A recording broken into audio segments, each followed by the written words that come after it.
주님께서 여러분과 함께 마테오가 전한 거룩한 복음입니다. 18장 21절에서 35절까지의 말씀입니다.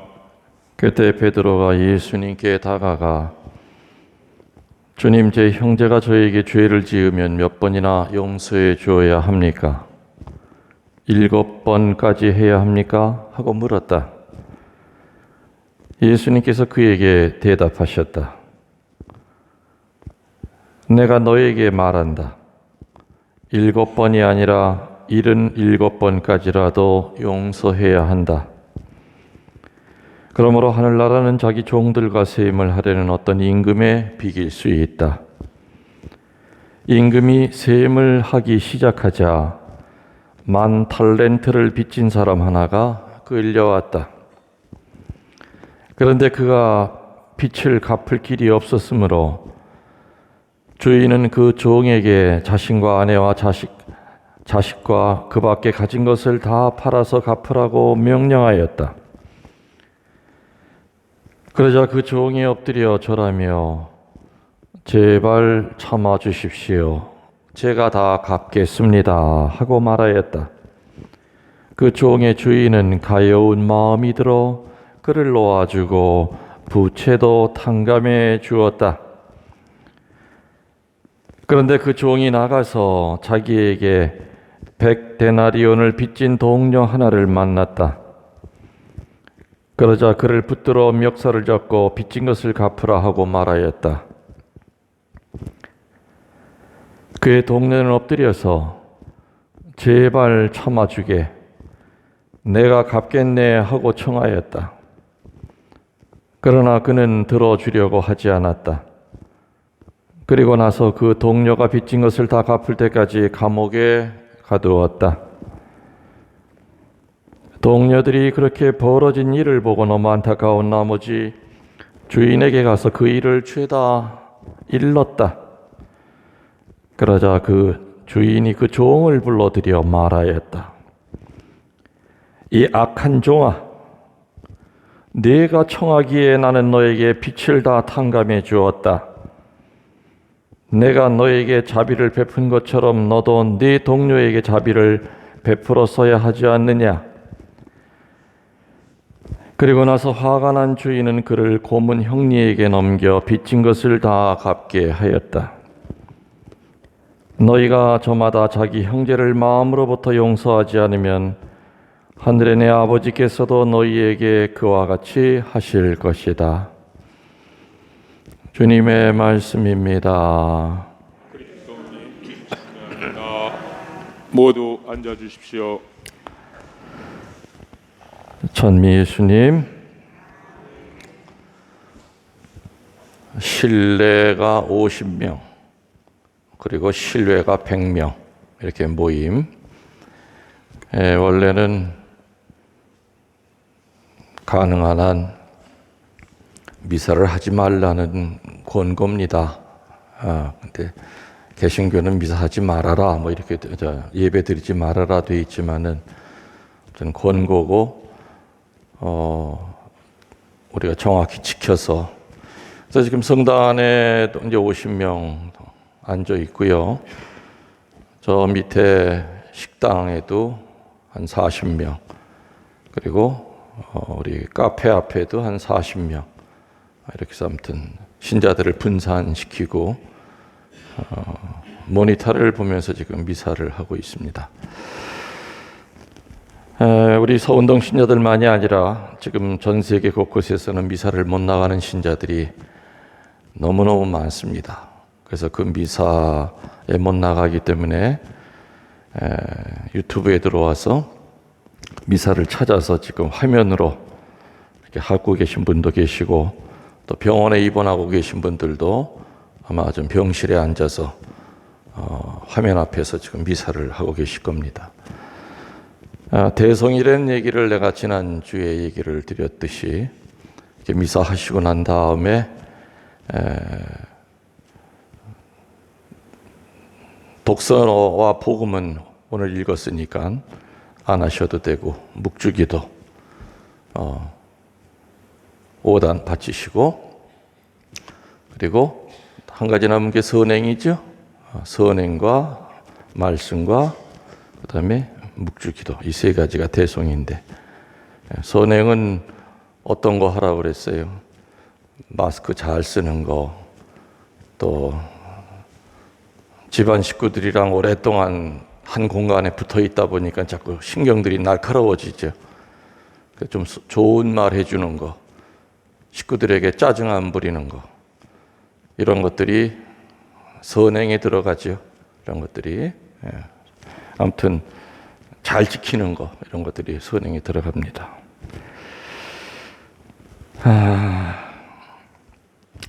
제가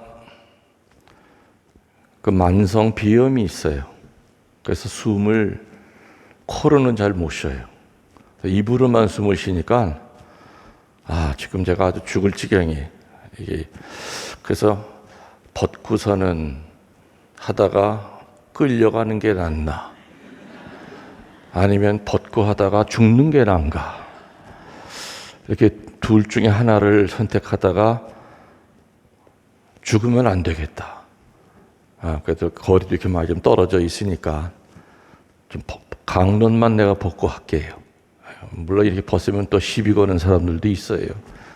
유튜브에 또 댓글에도 왜 신부님 벗으십니까? 별 사람 다 있는데 그래도 죽는 것보단 낫잖아. 내가 지금 코로는 숨을 못 쉬기 때문에 아주 지금 입으로만 쉬다 보니까 이게 또 마스크가 또 입 안으로 빨려 들어가네. 또 얘기할 때마다 벗겠어요. 아이고 살겠네. 물론 이제 저 걱정하시는 분들은 신부님 벗고 하시다가 또 괜히 이렇게 감염되시면 어떡합니까? 그 때문에 저를 위해서 걱정해 주시는 건 제가 알아요. 근데 또 조금 거리도 있고 하여튼 좀 강론 때만 말이 나오질 않으니까 숨을 못 쉬어서 이해해 주시기 바랍니다. 강론 끝나고 바로 또 쓸게요. 오늘 어떤 얘기 나왔는지 혹시 기억하십니까? 복음에 누구 얘기가 나와요? 누가 누구에게 질문을 했어요? 베드로가 예수님에게 질문했어요. 집에서 한 번씩 다 읽어보고 오시죠? 그죠? 읽어보고 오셔야 돼요.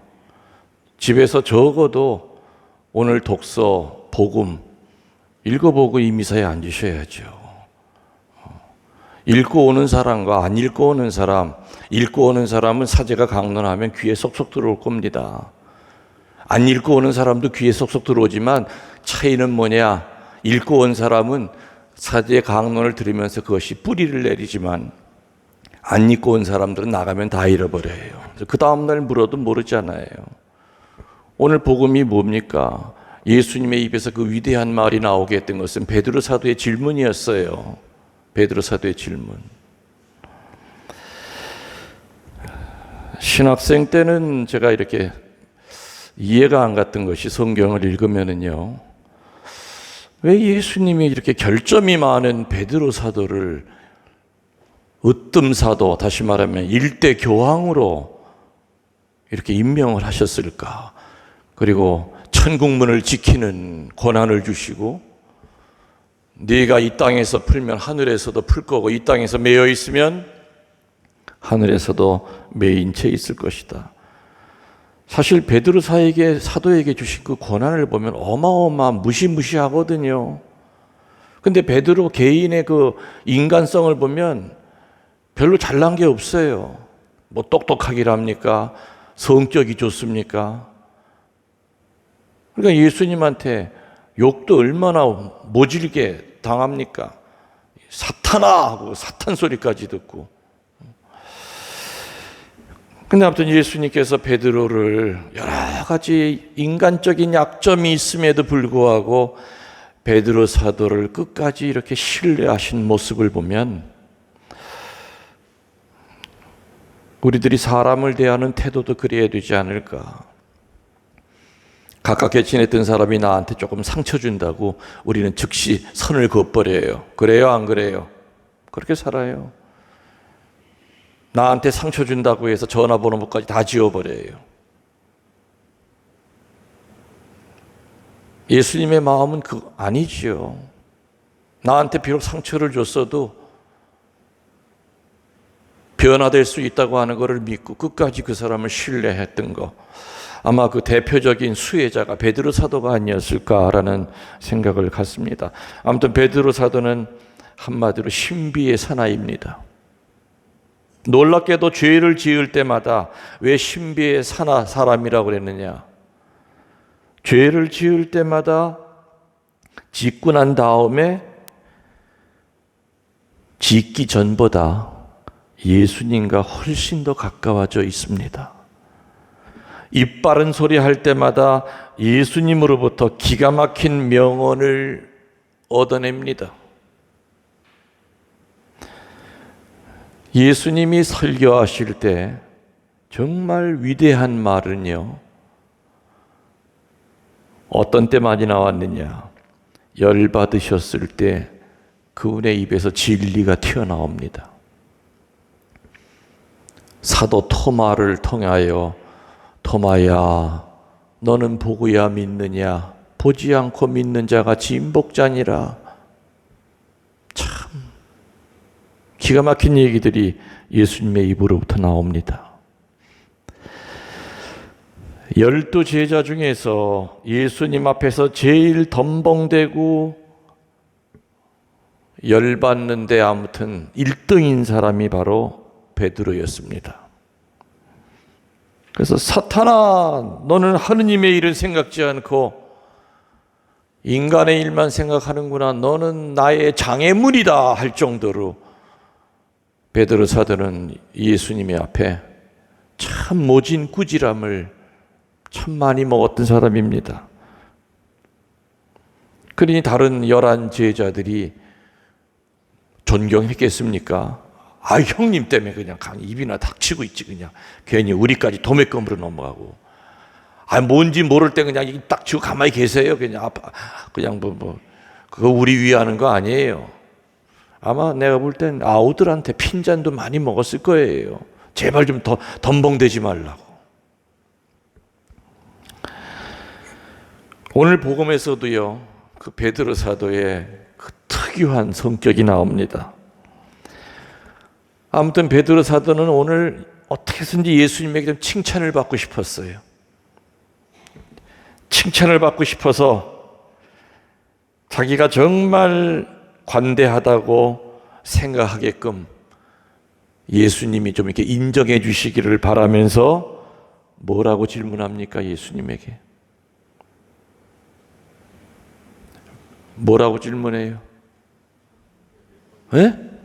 몇 번 용서하면 됩니까? 하고 묻잖아요. 몇 번 용서하면 됩니까? 하고 묻고 난 다음에 예수님의 말이 나오기도 전에 자기가 답까지 다 해요.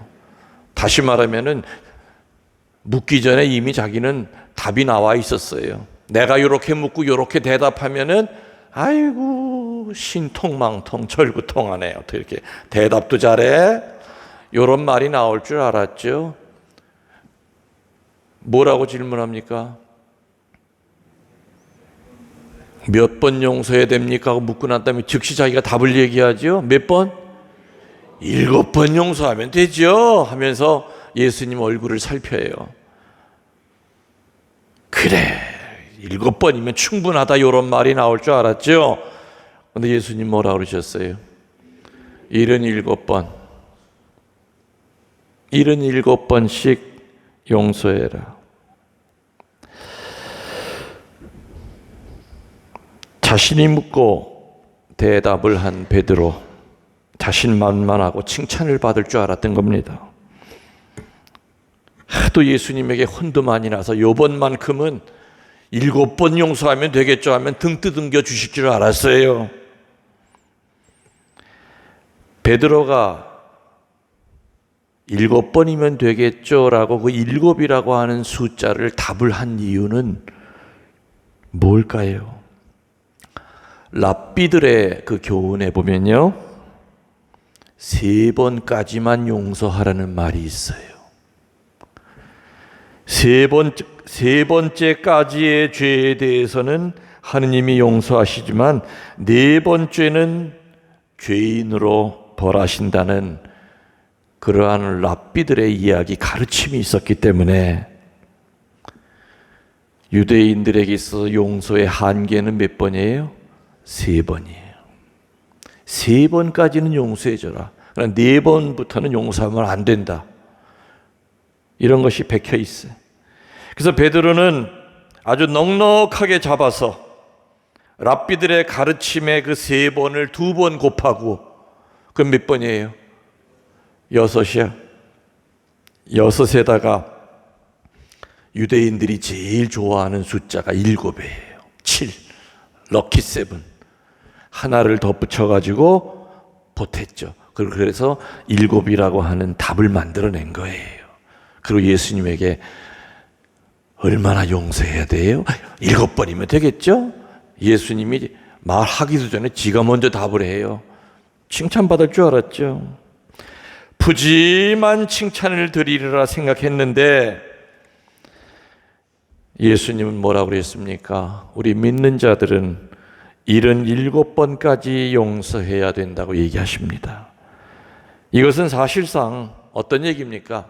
77번 용서하고 78번째부터는 용서하지 말아라, 그 뜻이 아니에요. 용서에는 한계가 없다는 뜻이에요. 누구를 용서하려고 할 때는 숫자 가지고 숫자 노름하지 말아라 이겁니다. 내가 너 지난번에 용서했잖아. 이번에는 안 돼. 내가 너 용서 5번 한 거 기억해? 난 노트에다 적어놨어 이놈아. 6번째는 안 돼. 숫자 가지고 용서를 한계 짓지 말라는 얘기입니다. 그러시면서 예수님은 많은 빛을 탕감받은 종의 이야기를 제자들에게 들려주고 계시죠? 그렇죠? 어마어마하게 많은 빛을 진 종이 주인에게 애걸복걸합니다. 처자식도 먹여 살려야 되고 전 정말 탕감 좀 해주세요. 주인은 탕감해줘요, 안 해줘요?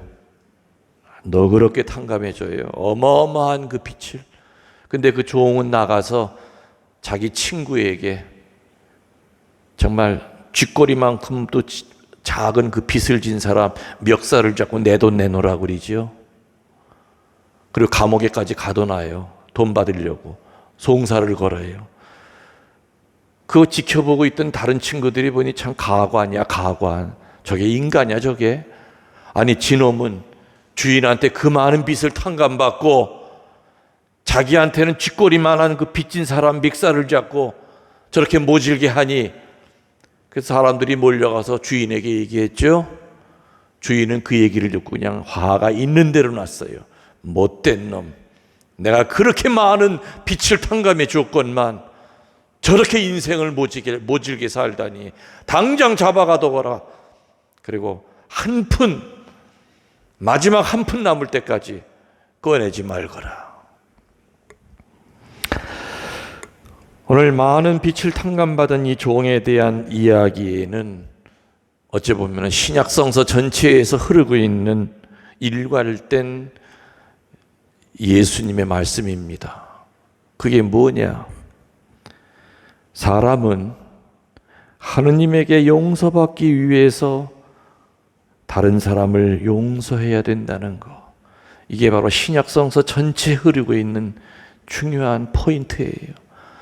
하느님에게 용서받기 위해서는 제일 첫 번째 조건은 제단 앞에다가 제물을 바치는 것이 아니라 오만 곡식을 갖다 놓는 것이 아니라 교목음을 펑펑 많이 내는 것이 아니라 하느님에게 네 죄를 사함 받으려면 먼저 인간과의 관계가 정상으로 돌아가야 된다. 한마디로 자기 이웃을 용서하지 않고서는 하느님의 용서를 기대하지 마라. 바로 이 얘기입니다. 예수님은 제자들에게 주님의 기도를 가르쳐 주신 후에 뭐라고 그랬습니까? 너희가 남의 잘못을 용서하면 하늘에 계신 아버지께서도 너희를 용서하실 것이다. 그러나 너희가 남의 잘못을 용서하지 않으면 아버지께서도 너희의 잘못을 용서하지 않을 것이다. 또 야고보서 2장 13절에 뭐가 나옵니까? 무자비한 사람은 무자비한 심판을 받습니다. 그러나 자비는 심판을 이길 겁니다. 내가 내 이웃에게 무자비하게 하고 살았다면은 그 사람은 하늘에서 무자비한 심판을 받을 거라는 그 뜻입니다. 그래서 내가 하늘나라에서 자비로운 심판을 받는 첫 번째 조건은 뭡니까? 살면서 내 주변에게 자비를 보이는 겁니다. 자비는 하느님의 엄한 심판을 이겨냅니다.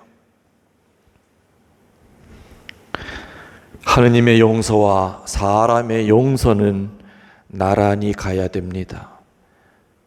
같이 병행이 되어야 됩니다.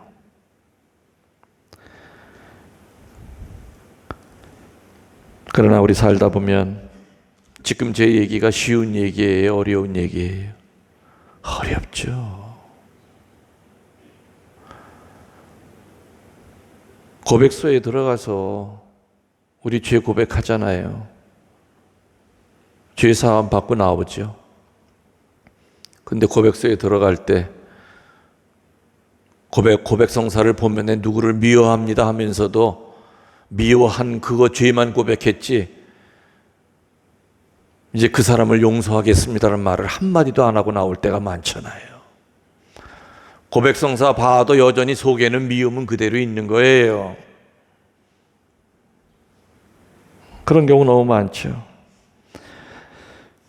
사람을 용서한다고는 했지만 완전히 용서를 하지 못할 때가 참 많습니다. 그리고 조건을 붙입니다. 용서라고 하는 것은 편애라고 하는 모습의 용서가 있습니다. 편애라고 하는 것은 차별하면서 용서하는 겁니다. 똑같은 상처를 두 사람이 나한테 줬는데 이 사람은 쉽게 용서해요. 근데 이 사람은 용서를 못해요. 나한테 상처 준 내용은 똑같아. 그래서 우리는 차별하면서 조건을 붙이면서 용서할 때가 있어요. 또 으름장을 놓으면서 용서할 때가 있어요. 네가 잘못한 게 1번 뭐고 2번 뭐고 3번 뭐고 하나하나 잘못한 거 짚어가면서 협박하면서 하는 용서는 상대편을 절대로 자유롭게 못 만듭니다. 엄마가 자식을 용서하면서 요번에는 내가 너를 용서하지만은 다음에 이럴 때는 내가 가만 안 놔둬. 조건을 붙이고 용서한다는 말은 뭡니까? 조건을 붙인 만큼 나는 아직 너를 못 믿겠다 그 뜻입니다. 그래서 용서는 조건이 없어야 돼요. 편애가 없어야 돼요. 사람 가려가면서 누구는 용서해주고 누구 안 해주고 없어야 돼요.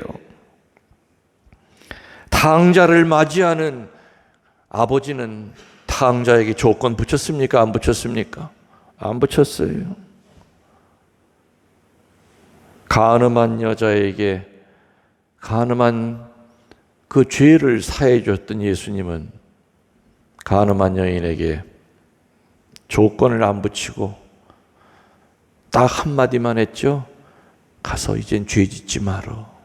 그건 조건이 아니에요. 간음한 여자 살려주시고 난 다음에 자, 오늘 너 나 때문에 사는 거 알지? 자, 내일 내가 또 나와 볼 거야. 너 또 남자들 꼬시려고 그냥 루즈 칠하고 그냥 분 바르고 그냥 뭐 요상한 냄새 풍기면서 내일 여기 와서 또 요사스럽게 또 남자들 꼬셨다가 가만 안 놔도 이런 조건을 달지 않았죠? 딱 한마디, 이제 됐다. 이제는 죄 짓지 말거라. 조건을 붙이는 만큼 우리는 용서를 못하는 거예요. 사람들이 우리에게 빚진 것과 우리들이 하느님께 빚진 것은 비교가 됩니까? 안 됩니까? 우리가 하느님에게 빚진 것이 더 많아요? 아니면 사람들이 나 자신에게 빚진 게 더 많아요? 내가 너무 어려운 얘기를 하나 지금. 가브리엘밖에 씩씩하게 대답할 사람이 없는 것 같아요. 우리가 하느님에게 빚진 게 많아요? 아니면 사람들이 우리 자신에게 빚진 게 많아요?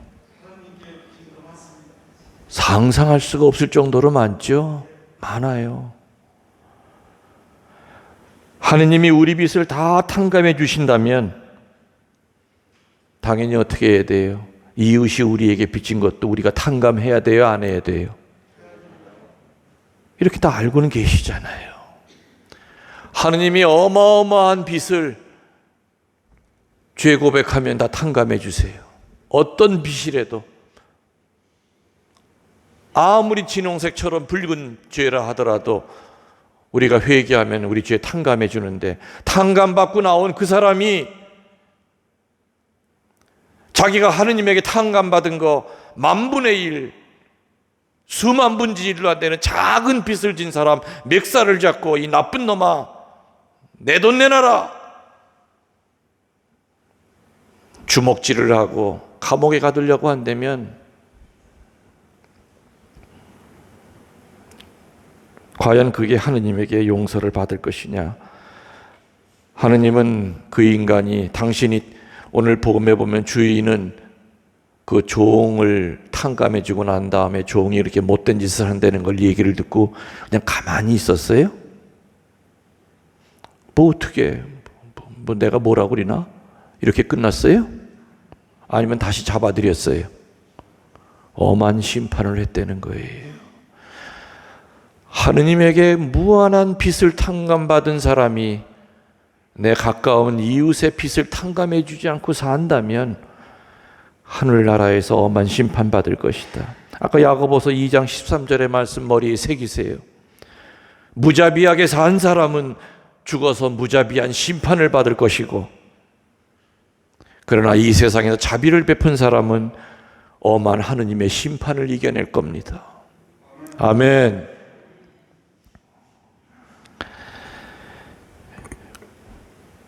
신부님 다 알아듣겠는데요, 저도 제 마음속에 수십 년째 용서 못하는 인간이 있어요. 어떻게 첫 발을 어떻게 내디뎌야 돼요?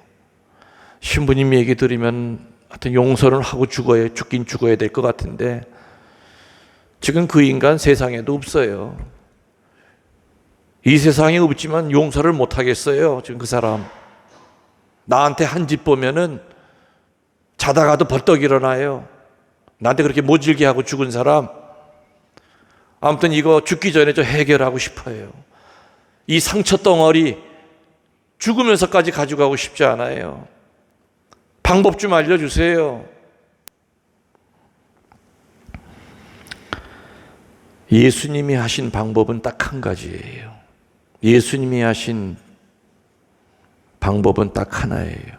뭔지 아세요? 그 사람을 위해 기도하라 이겁니다. 처음에는 그 사람을 위해서 기도하다가 기도와 욕이 같이 섞여 나올지 몰라도 그래도 끝까지 그 사람을 위해 기도하다 보면 그 사람에 대한 분노는 사라지고 기도만 남게 돼요. 그 순간이 바로 그 사람을 용서하기 시작하는 순간이다.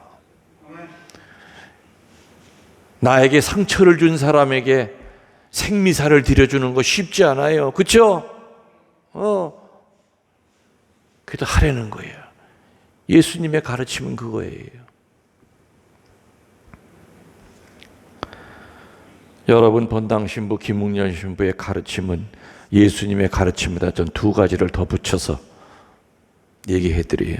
두 번째는 뭐냐? 하느님의 거울에 네 자신을 비추어 봐라. 너의 집에 있는 거울에 너 자신을 비춰보면 어디 하나 나무랄 데 없이 밤톨 깎아놓은 것처럼 이쁘게 보일지 몰라도 하느님 거울에 네가 살아온 것을 비춰보면 너도 그 인간보다 나을 게 하나도 없어. 아니 어쩌면 네가 용서해 주지 못하는 그 사람보다 수백 배 더 못됐어. 너는 다른 사람에게 상처 안 주고 산 줄 알지? 내 거울에 나를 비춰보면은 내가 잘난 것만 보여요. 그러나 하느님 거울에 비춰보면 얼마나 내가 지질이 못나고 얼마나 못된 짓을 많이 하고 살았는지 하느님 거울엔 드러나거든. 하느님 거울에 너 자신을 들여다보면서 그 사람을 용서할 수 있는 마음을 가지려는 겁니다. 세 번째로 저는 이런 권면을 해드리고 싶습니다. 나에게 모질게 했던 그 사람의 그 환경을 이해하려고 애쓰려는 겁니다. 금요일 날 내가 강론 때도 얘기했지만은 결과만을 보고 그 사람을 판단하지 말고 그런 결과를 만들기까지의 그 사람의 그 과정을 이해하려고 애쓰려는 겁니다. 신혼 부부가 있었습니다. 결혼하기 전에는 정말 자기 애인에게 잘했죠. 정말 자기야 나 저 달 좀 따다 줘. 그러면 사다리 놓고 달도 따라 올라갔던 사람이에요. 그렇게 잘해줬는 그 남편이 결혼하고 나서 몇 달도 안 되는데 변하기 시작했어요. 술만 먹으면 주사가 있고 폭력을 휘두르고 얼마나 난폭하고 무서워. 그래서 이 세댁은 남편이 들어오는 게 무서운 거예요. 매 맞을까 봐. 그래서 하여튼 1년을 맞으면서 버티다가 요즘 맞고 사는 여자들이 어디 있습니까? 이혼하려고 결심했죠. 그래서 이혼 서류 몰래 이렇게 다 변호사 찾아가서 준비하고 있는데 그때 시댁 쪽에서 상을 당했어요. 그래서 남편이랑 같이 시골을 내려갔어요. 내려가서 이제 일을 돕고 있는데 그 고모 되는 분이 자기 이렇게 부르더래.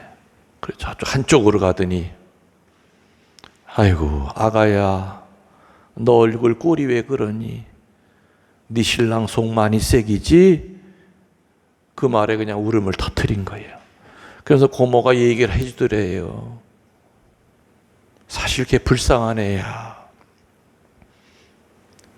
핏덩어리 때 애기 나면서 침 모는 세상을 떠났고 새엄마가 들어와가지고 또 새엄마에서 또 자식들이 여럿이 났어. 얼마나 차별을 당하고 살았는지 몰라. 엄마한테 얼마나 새엄마한테 얼마나 구박을 당하고 맞고 살았는지 몰라. 그래서 그 아이 마음속에는 여자들에 대한 어떤 한이 맺혀 있어. 그래서 그 남편이 살았던 얘기를 고모가 쫙 다 들려준 거예요. 그러면서 네가 이해해야 된다.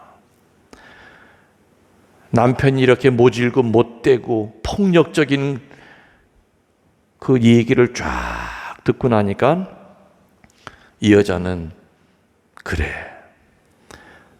하느님께서 나를 저 사람과 맺어주고 성당에서 혼배성사를 시켜줬다면 내 죽을 때까지 저 사람이랑 끊어지면 안 돼. 그래. 엄마한테 사랑을 못 받고 저렇게 자랐다면 이제는 내가 엄마 노릇을 해줘야 되겠다 하면서 마음을 크게 갖기 시작했죠. 그러니까 싸움이 안 돼요. 술 먹고 들어와서 시비를 걸어도 다 받아주는 거예요. 그전 같으면 그냥 너 죽고 나 살자 하는 식으로 싸웠어. 손바닥도 어떻게 해요? 마주쳐야 소리가 나죠. 아무리 때리려고 해도 피하기만 하니까 싸움이 안 되면서 이 남자는 조금씩 변화가 됐어요. 자기 아내에게서 엄마를 느낀 거예요. 그리고 그 새엄마한테 받았던 상처들이 하나씩 해결이 됐죠. 그래서 완전히 새로운 사람으로 바뀌었어요. 그래서 우리들이 누군가를 용서하려고 할 때는 나한테 모질게 하는 저 사람이 저렇게 하게끔 된 그 환경을 이해하려고 애를 써봐라. 첫 번째 뭐라고 그랬어요? 예수님이 가르침 그 사람을 위해 기도해라. 두 번째 어디다 비추라고요? 네 거울에 비추지 말고 너만 이쁘게 보이는 거울에 비추지 말고 하느님 거울에 네 꼬라지를 비춰보고 너도 저 사람보다 나을 게 아무것도 없다는 것을 깨달아라. 세 번째는 뭐라고요? 그 사람의 그 환경을 이해하려고 애를 써라. 내 눈앞에서 벌어지는 그 사람의 못된 짓만 눈에 보이는 것이 아니라 환경을 이해하려고 애를 써라. 여러분들 우리 저 길 건너편에 슈퍼마켓에서 맨날 술 먹고 싸우고 난리치는 거 알죠? 요즘은 그래도 덜하지만 그전에는 평일 미사 때도 막 들어와. 그럼 또 막 경찰 불러야 되고. 완전 알코올 중독자예요. 술이 없으면 못 살아요. 저는 이렇게 그 사람을 이렇게 볼 때마다 화살 기도를 쏴요. 내 눈에 보이는 저 인간은 인간 말종이야. 위아래 없이 욕하고 술만 먹으면 그냥 아주 인간 말종이지만 저 인간의 과거를 몰라요. 우리들은 어릴 때 어떻게 자라는지 모르고 어떻게 상처를 받았는지 모르고 어떻게 하다 이 지경까지 만들었는지 우리는 몰라요. 저는 그래서 그분을 볼 때마다 화살 기도를 쏴요. 주님, 저 불쌍한 영혼 치유 좀 시켜주세요. 이제 40 조금 넘어 보이는데 앞으로 살 인생이 더 많은데 저렇게 술로 죽을 수는 없지 않습니까? 알코올 중독자가 돼서. 내 눈앞에 거스리는 사람이 있을 때 그 거스리는 그 결과만을 가지고 우리는 무수히 판단을 하지만 그 과정을 생각하고 환경을 생각하려고 애를 쓰면 우리들의 이 밴댕이 같은 마음이 커진다 이거예요. 밴댕이가 뭔지 아시죠? 밴댕이 소가지라고 그러잖아.